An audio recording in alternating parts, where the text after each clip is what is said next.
नमस्कार दोस्तों।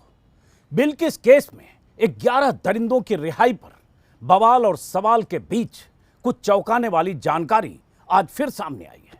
जानकारी ये कि ये बलात्कारी और हत्यारे जेल में उम्र कैद की सजा काटने के दौरान कभी पैरोल पर तो कभी फरलो पर कई कई महीने तक जेल से बाहर रहे हैं।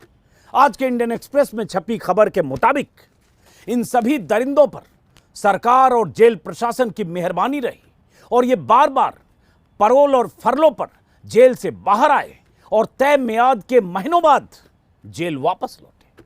कोई 14 दिनों के लिए फरलो पर बाहर आया तो 136 दिनों बाद जेल लौटा। कोई 90 दिन के लिए फरलो पर बाहर आया तो 287 दिन बाद जेल वापस लौटा। इसी तरह से सब के सब बार बार जेल से बाहर आते रहे और महीनों तक बाहर आजाद हवा में वक्त गुजारकर मनमर्जी से जेल वापस लौटते रहे। इनके लिए जेल से बाहर आने और जाने का दरवाजा ऐसे खुला था जैसे ये गैंग रेप और हत्या के आरोपी ना हो बल्कि कोई मामूली गुनहगार हो। वैसे फरलो उम्र कैद की सजा काट रहे किसी भी कैदी का कानूनी अधिकार है, लेकिन उसका भी एक प्रावधान होता है, मियाद होती है, समय सीमा होती है, वजह होती है, सैंक्शन करने का तरीका होता है। इन दरिंदों पर सरकार और सिस्टम इतना मेहरबान था कि जानकर आप हैरान हो जाएंगे। आपको पता ही होगा कि इन सभी को उम्र कैद की सजा हुई थी और 14 साल पूरे होने के बाद राज्य सरकार की सजा माफी नीति यानी रेमिशन पॉलिसी के तहत सब कुछ मैनेज करके वक्त से पहले इन्हें रिहा कर दिया गया। लेकिन आपको यह नहीं पता होगा कि ये सब कुल मिलाकर 1000, 1200, 1300 या 1400 दिनों तक जेल से बाहर रहे हैं। यानी सजा अवधि के दौरान 4 साल से ज्यादा वक्त तक पैरोल और फरलो पर ये लोग जेल से आजाद होकर बाहर घूमते रहे। ये जानकारी भी गुजरात सरकार के उसी हलफनामे से मिली है जो सुप्रीम कोर्ट में सौंपी गई है और जिस हलफनामे में सरकार ने इन दरिंदों का पक्ष लेते हुए बेशर्मी से इनकी रिहाई को सही ठहराया है। करीब 500 पन्ने के उस हलफनामे में गुजरात सरकार ने कहा है कि इन दोषियों ने 14 साल से ज्यादा वक्त तक जेल में बिताए हैं। इन सभी के गुड बिहेवियर का जिक्र करते हुए सरकार ने कहा है कि केंद्र सरकार की रजामंदी के मिलने के बाद इन्हें रिहा किया गया है। रजामंदी की चिट्ठी आप कल देख चुके हैं। इसी हलफनामे में और क्या है वो आगे बताऊंगा। यह भी बताऊंगा कि जिन दरिंदों के गुड बिहेवियर का जिक्र करते हुए गुजरात सरकार ने अपने हलफनामे में इनकी रिहाई की तरफदारी की है उसकी हकीकत क्या है। उससे पहले एक एक करके इन दरिंदों की जेल से छुट्टी और छुट्टी की अवधि के आंकड़े पर गौर करिए जो आज के इंडियन एक्सप्रेस में स्क्रीन पर आप यहां ग्राफिक्स देख रहे हैं। 11 दरिंदे बिल्किस बानो के गुनहगार, सजा याफ्ता मुजरिम, इनके खिलाफ सबूतों का पुलिंदा। सीबीआई के मुताबिक हीनियस क्राइम, ऐसा अपराध जिसके लिए इन्हें सजा माफी वक्त से पहले नहीं मिलनी चाहिए। स्क्रीन पर नाम देख रहे हैं। जसवंत पैरोल पर बाहर रहे 950 दिनों के लिए, फरलो पर बाहर रहे 219 दिनों के लिए, कुल जमा 1169 दिनों के लिए जेल से बाहर रहे। गोविंद 986 दिन तक पैरोल पर बाहर रहे, 216 दिन तक फरलो पर बाहर रहे, कुल मिलाकर 1202 दिन तक बाहर रहे। शैलेश भट्ट 934 दिन तक पैरोल पर बाहर रहे, 163 दिन तक फरलो पर बाहर रहे, यानी 1100 दिन से ज्यादा वक्त तक बाहर रहे। बिपिन चंद्र जोशी 909 दिन तक पैरोल पर बाहर रहे, 170 दिन तक फरलो पर बाहर रहे, 1079 दिनों तक बाहर रहे। प्रदीप मोढ़िया, ऐसे ही सबके अलग अलग नाम स्क्रीन पर देख रहे हैं। राजू भाई सोनी 1166 दिनों तक, अब इसको साल में आप जोड़ लीजिए, पैरोल पर बाहर रहे जेल से। 378 दिन तक, माफ करें 182 दिन तक फरलो पर बाहर रहे, कुल जमा 1348 दिन तक बाहर रहे। सोच लीजिए, साल में 365 दिन होते हैं, 1348 दिन तक ये बाहर रहे। रमेश चांदना 1198 दिन तक पैरोल पर बाहर रहे और 378 दिन तक फरलो पर बाहर रहे।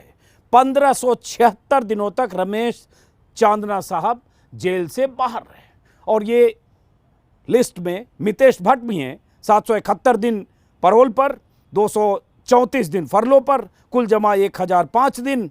राधेश्याम शाह हैं, 895 दिन पैरोल पर, 154 दिन फरलो पर, कुल जमा 1049 दिन। ऐसे सब के सब 1000 से ज्यादा दिन तक पैरोल और फरलो पर जेल से बाहर रहे।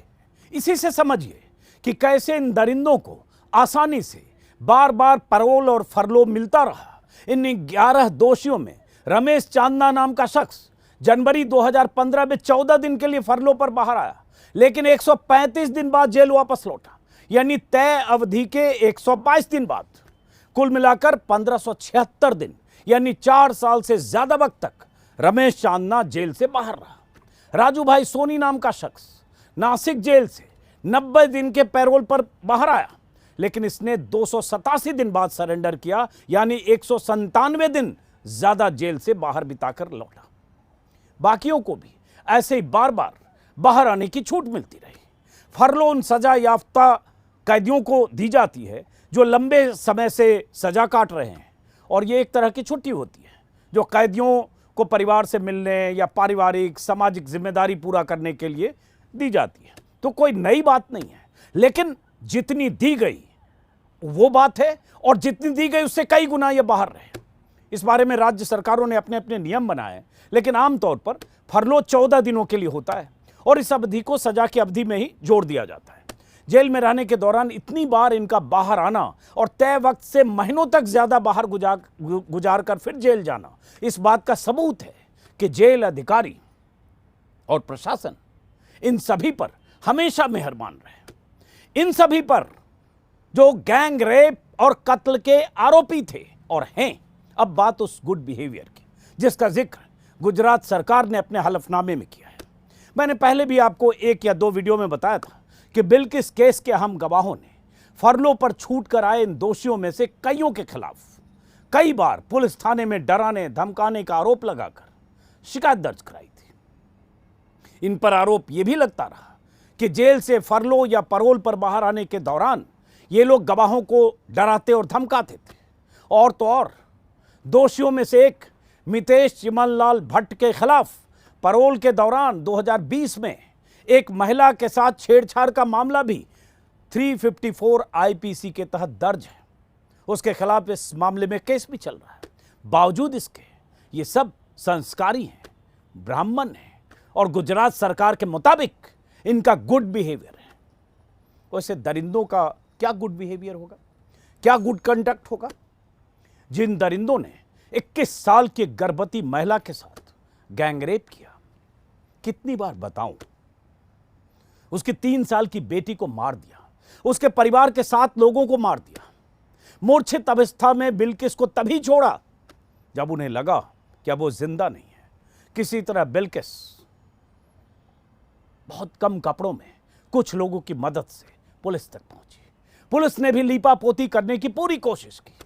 इतनी बड़ी त्रासदी झेल चुके बिल्किस के साथ कुछ लोग खड़े न होते और मामला सुप्रीम कोर्ट तक न पहुंचा होता, एनएचआरसी की भूमिका न होती, सीबीआई जांच न होती, तो ये सब तो वैसे भी बच जाते। ऐसे दरिंदों के लिए सरकार की ऐसी राहमदिली। इन दरिंदों की रिहाई के लिए अमित शाह के मंत्रालय की रजामंदी की ये चिट्ठी, जिसका जिक्र मैं कल भी 2 वीडियो में कर चुका हूं, ये चिट्ठी भी इन 11 दोषियों के साथ मोदी सरकार के खड़े होने का सबूत है।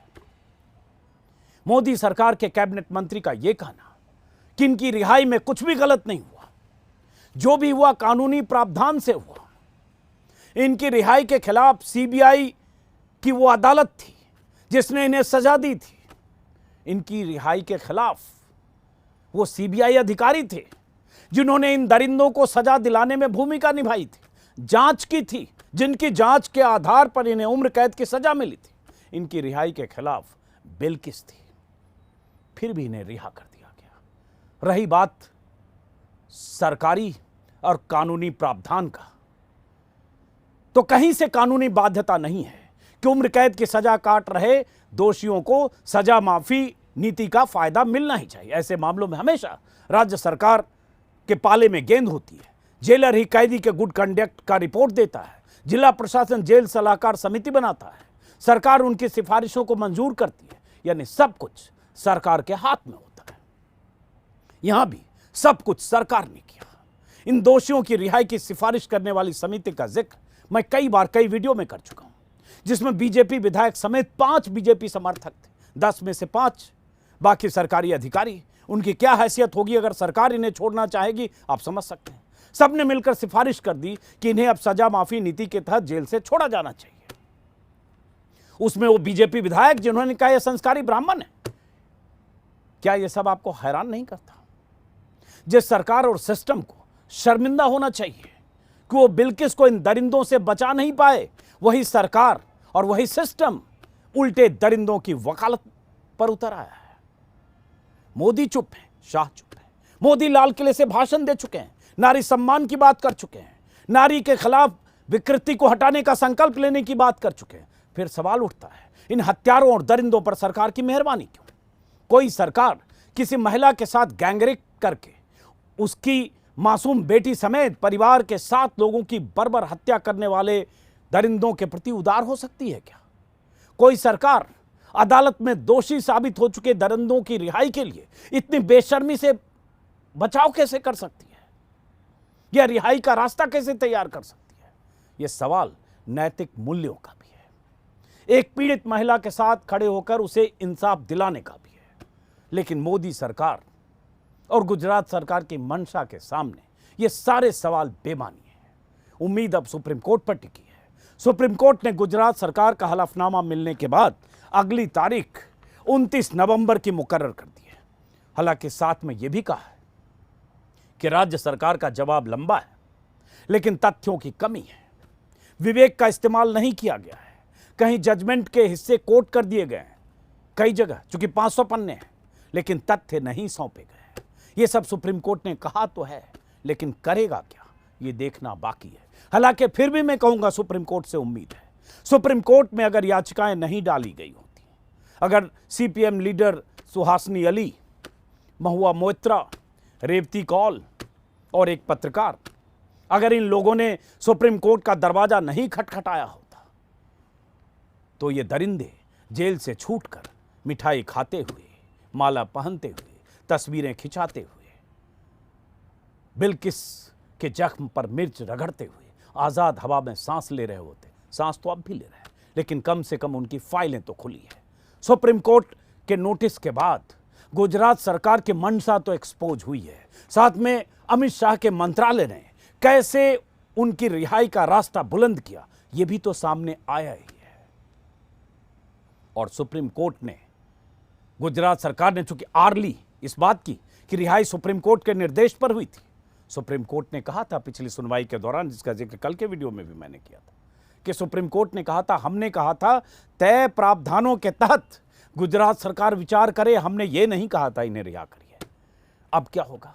और मैंने बार बार कहा है, आज अभी भी कहा, फिर से दोहरा दें कि वो सीबीआई अधिकारी जिन्होंने जांच की वो खिलाफ थे, सजा माफी के तहत इन्हें जल्दी रिहाई हो उसके, वो जज खिलाफ थे। उसके बाद भी सरकार पक्ष में थी। दोनों सरकार, गुजरात की सरकार और केंद्र सरकार, दोनों का मतलब मोदी और शाह है।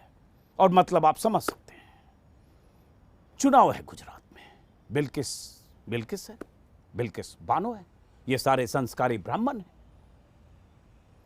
लोगों के भीतर इतना जहर भर दिया गया है कि दरिंदे और कातिल भी, उन्हें दरिंदे और कातिल के प्रति भी उनके भीतर हमदर्दी पैदा होती है। और वो बिल्किस, जिसके साथ इतनी बड़ी त्रासदी हुई, जिसके बारे में सोचकर रूह कांप जाती है, उस बिल्किस के साथ उस तरह से लोग आज खड़े नजर नहीं आते जैसे निर्भया के वक्त हुआ था। इसकी भी वजह है, राजनीतिक वजह है। सवाल वोट का है, सवाल हिंदुओं की नाराजगी मोल लेकर वोट खो न जाए इसका डर है, और बहुत सारी वजह है, उन पर भी हम बात करेंगे। और उन महिला नेताओं की, सांसदों की, मंत्रियों की चुप्पी पर भी, जो एक गर्भवती महिला के साथ इतनी बड़ी त्रासदी के बाद भी, हत्यारों की रिहाई के बाद भी मौन साधे बैठे। और मनीष सिसोदिया, दिल्ली के उप मुख्यमंत्री, जो निर्भया कांड के वक्त आम आदमी पार्टी के वो तमाम नेता जो आज सत्ता में हैं, सड़कों पर थे, आंदोलन की अपील कर रहे थे। वो मनीष सिसोदिया का वो बयान कल गुजरात में, सवाल से बचने की कोशिश कि जिन्हें बिल्किस का मुद्दा जब पूछा गया कि बिल्किस के मुद्दे पर आप सॉफ्ट हिंदुत्व का रास्ता अख्तियार कर रहे हैं, स्कूल का हवाला देकर कि हमें जो उठाना है मुद्दा वो उठाएंगे, जिन्हें जो उठाना है वो उठाएंगे। बिल्किस एक मुद्दा भर है और चुनाव में वोट का डर इतना है कि बिल्किस का नाम लेने से डरते हैं। लानत है वोट बैंक की इस राजनीति पर। वक्त है बिल्किस के साथ खड़े होने का, न कि हत्यारों और गुनहगारों का धर्म देखकर वोट की चिंता करने का। फिलहाल इस वीडियो को खत्म करते हैं। उम्मीद अभी बाकी है, जब तक मामला सुप्रीम कोर्ट में।